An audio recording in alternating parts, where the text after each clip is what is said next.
wabarakatuh. Kita lanjutkan pembahasan soal KSNK tahun 2020. Kali ini kita akan bahas nomor 6 sampai 10. Baik, kita mulai dari nomor 6. Berdasarkan data kalor pembentukan H2O gas sama dengan minus 241,8 kJ per mol, kalor disosiasi H2 gas sama dengan plus 436 kJ per mol, dan kalor disosiasi O2 gas sama dengan plus 498 kJ per mol, maka energi ikatan OH adalah titik-titik.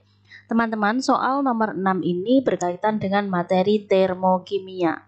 Kita rinci dulu yang diketahui ya. Jadi berdasarkan data kalor pembentukan. Kalor pembentukan itu adalah delta HF.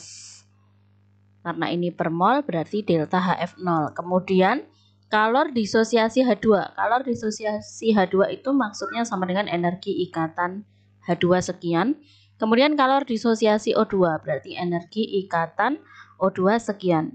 Yang ditanya adalah energi ikatan OH. Nah, di soal ini diketahui kalor pembentukan berarti kita bisa menuliskan reaksi pembentukan H2O.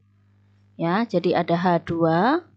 Gini, reaksi pembentukan H2O plus O2 gas menghasilkan H2O gas dengan delta H-nya tadi, delta HF-nya tadi min 241,8 kJ per mol. Ingat, reaksi ini belum setara ya teman-teman, jadi kita harus setarakan supaya kanan dan kiri sama. Sehingga ini O2-nya harus kita kali dengan setengah.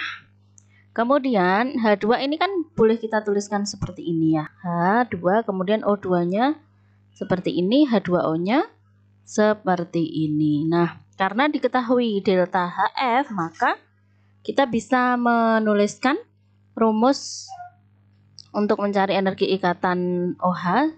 Berarti delta HF sama dengan jumlah energi ikatan kiri yaitu reaktan dikurangi dengan jumlah energi ikatan kanan atau produk.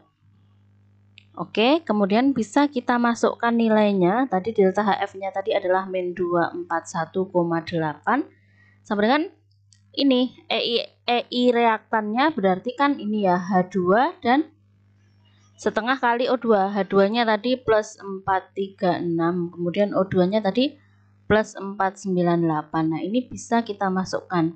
Berarti kan EiH2 plus 436 ditambah dengan setengah dari ini EiO2-nya berarti 498 dikurangi dengan ini OH-nya ada 2 ya. Berarti ini 2OH. Nah, seperti ini yang ditanyakan adalah yang ini. Seperti ini. Ini ketemunya adalah 685 dikurangi dengan 2 kali OH. Sehingga kita bisa hitung 2OH ini sama dengan 685 ditambah dengan 241,8. Sehingga energi ikatan OH-nya itu ketemu 926,8 per 2. Ini ketemunya sama dengan plus ya 463,4. Oke, jadi jawabannya adalah yang 463,4 C ya. Kita lanjutkan ke nomor 7. Di antara serial bilangan kuantum berikut yang menjelaskan orbital 4F adalah 4F. Jadi 4 ini menyatakan N ya atau bilangan kuantum utama. Jadi N-nya sama dengan 4. Kemudian F ini kan menyatakan subkulitnya ya teman-teman. Jadi ini adalah L-nya. Nah, kalau F itu L-nya berapa? Masih ingat ya? Jadi kalau L sama dengan 0 itu maksudnya subkulit S, L sama dengan 1 maksudnya subkulit P, L sama dengan 2 adalah subkulit D, sehingga L sama dengan 3 adalah subkulit F. Jadi ini L-nya sama dengan 3. N4, L3. M-nya nilainya berarti minus 3 sampai dengan plus 3. Jadi jawabannya adalah yang E. Mudah ya. Kemudian kita lanjutkan ke nomor 8. Di antara unsur berikut ini yang dapat membentuk ion bermuatan plus 2 dengan konfigurasi elektron 1s2 bla bla bla sampai 3d10 adalah titik-titik. Oke teman-teman. Jadi kalau dia bisa membentuk muatan plus 2 itu artinya kan dia bisa melepaskan 2 elektron terluarnya. Sehingga konfigurasinya ini kita tambah dengan 2 elektron ya. Jadi setelah 3D itu ada 4s. Isinya berapa? Karena dia muatannya plus 2 ya, isinya 2. Nah, seperti ini. Sehingga kita kalau mencari unsur apakah itu tinggal hitung saja jumlah elektronnya, di mana jumlah elektron itu nanti akan sama dengan nomor atomnya. Ya, jadi kita hitung jumlah elektronnya. 2 tambah 2 tambah 6 berarti ini 10, kemudian 2 tambah 6 tambah 10 berarti ini 18 ditambah dengan 2. Berarti ini 20 tambah 10, artinya jumlah elektronnya sama dengan 30. 30 itu sama dengan nomor atomnya. Nomor atomnya 30, berarti dicari yang nomor atomnya 30, ketemunya adalah Zn. Gitu ya teman-teman. Nomor 9. Di antara molekul atau ion berikut ini, SO3 sampai dengan ClO2- yang isoelektronik adalah titik-titik. Oke teman-teman, jadi di sini kuncinya adalah teman-teman harus tahu apa itu isoelektronik. Nah, iso itu artinya sama, elektronik itu ya elektron. Artinya berarti isoelektronik itu adalah 2 atau lebih senyawa yang mempunyai jumlah elektron yang sama. Sehingga dari opsi A sampai dengan E kita harus mencari mana nih yang punya jumlah elektron yang sama. Nah teman-teman, pada senyawa itu untuk tahu jumlah elektronnya kita harus tahu dulu kan. Nah teman-teman, di dalam senyawa itu kan yang berikatan itu hanya elektron valensinya saja teman-teman. Sehingga dari opsi A sampai E ini yang kita lakukan adalah kita harus menjumlah elektron valensi dari unsur-unsur yang terlibat dalam suatu senyawa. Ya, jadi elektron valensinya yang kita hitung. Oke, kita mulai dari opsi A. Di sini ada SO3 dan CO2. S itu elektron valensinya adalah 6. Nah, kita akan jumlahkan dengan elektron valensi dari O yang jumlahnya 3. Ada 3O. O itu elektron valensinya adalah 6. Kemudian ini ada 3O, berarti dikali 3. Berarti 6 ditambah dengan 18, sama dengan 24 jumlah elektron pada SO3. Kita akan hitung jumlah elektron pada CO2. C itu elektron valensinya adalah 4. Kemudian O itu elektron valensinya 6, karena ada 2 dikali 2. Berarti 4 ditambah dengan 12. Berarti 16. Ya, sama ya, berarti ini bukan jawabannya. Kemudian yang B. Ada NO2+, N itu elektron valensinya 5. O itu elektron valensinya 6. Ada 2O berarti kali 2. Berarti 5 tambah 12 sama dengan 17. Ingat di sini plus. Plus itu kan melepas elektron. Berarti jumlah elektronnya ini justru kita kurangi dengan 1. 17 kurangi 1 berarti 16. Kemudian kita hitung jumlah elektron pada ClO2-. Cl itu elektron valensinya 7 ditambah dengan O itu elektron valensinya 6 dikali 2 berarti 7 tambah 12 sama dengan 19. Ini minus muatannya ya teman-teman. Berarti kalau minus itu justru ketambahan elektron. Ini berarti justru tambah 1. 19 tambah 1 sama dengan 20. Nggak sama ya, berarti ini bukan jawabannya. Kita lanjutkan ke C, yaitu CO2. Kita hitung jumlah elektron pada CO2. C itu elektron valensinya 4. Kemudian ditambah O itu elektron valensinya 6, ada 2O kali 2, berarti 4 tambah 12 sama dengan 16. Kita hitung jumlah elektron pada NO2+. N itu elektron valensinya 5, kemudian ditambah dengan O itu elektron valensinya 6 dikali 2. 5 tambah 12 sama dengan 17. Ingat di sini plus. Plus itu melepas elektron, berarti ini justru dikurangi dengan 1. 17 kurangi 1 sama dengan 16. Berarti sama, CO2 punya 16 elektron, NO2+ juga punya 16 elektron. Jadi jawabannya adalah yang C, isoelektronik. Kemudian kita lanjutkan ke nomor 10. Berdasarkan geometri molekulnya, di antara ion atau molekul berikut ini yang mempunyai momen dipol paling besar. Momen dipol paling besar artinya adalah dia paling polar ya. Berarti kita tentukan saja dari geometri molekulnya mana yang paling polar. Oke, kita mulai dari yang A dulu. Yang A ada NO3-.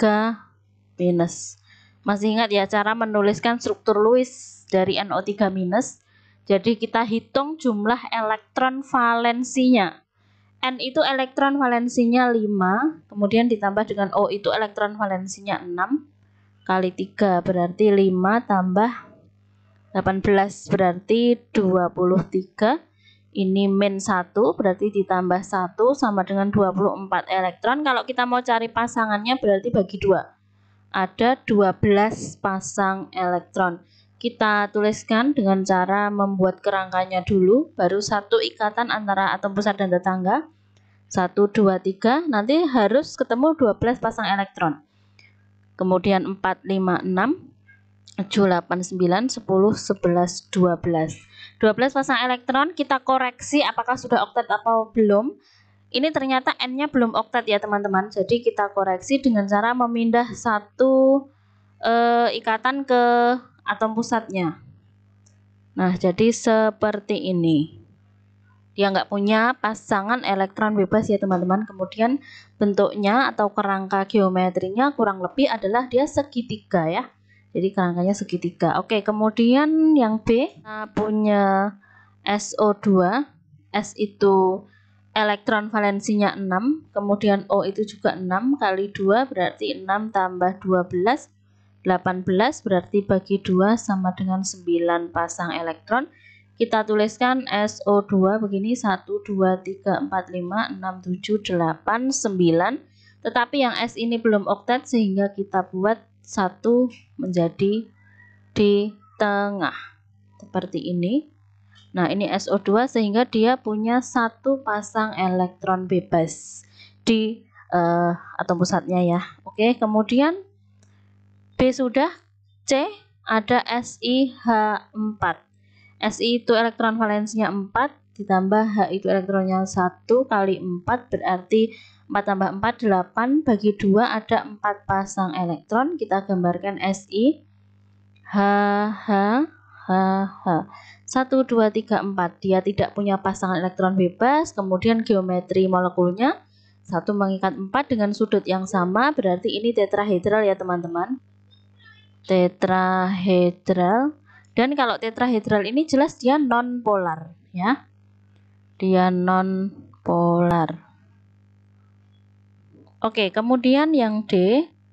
Yang D ada BF4 minus. B itu elektron valensinya 3, F itu 7 dikali 4 berarti 28 tambah 3 sama dengan 31 min 1 berarti ditambah ya teman-teman, justru 32 per 2 sama dengan 16 pasang elektron. Kita gambarkan ada B yang dikelilingi oleh 4 atom F, kemudian nanti pasangan elektronnya ketemunya harus 16 ya.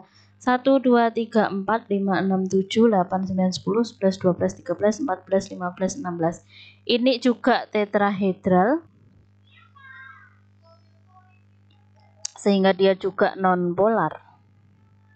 Jadi yang ini jelas bukan, ini bukan. Kemudian yang PCl5 yang E. PCl5, P itu elektron valensinya 5, Cl itu 7 kali 5 berarti 35 ya. 35 tambah 5 jadi ada 40 elektron bagi 2, 20 pasang elektron.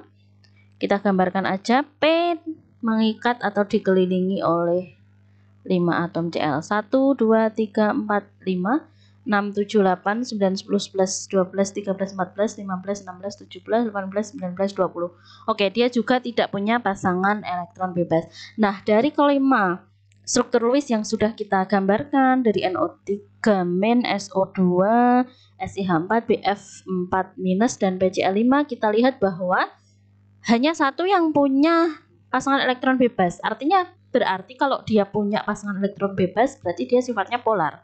Ya, sehingga jawabannya adalah yang SO2. Jadi yang punya pasangan elektron bebas. Oke, jadi seperti itu teman-teman, mudah ya. Insya Allah kita akan bahas soal selanjutnya di video selanjutnya. Sampai jumpa. Terima kasih. Wassalamualaikum warahmatullahi wabarakatuh.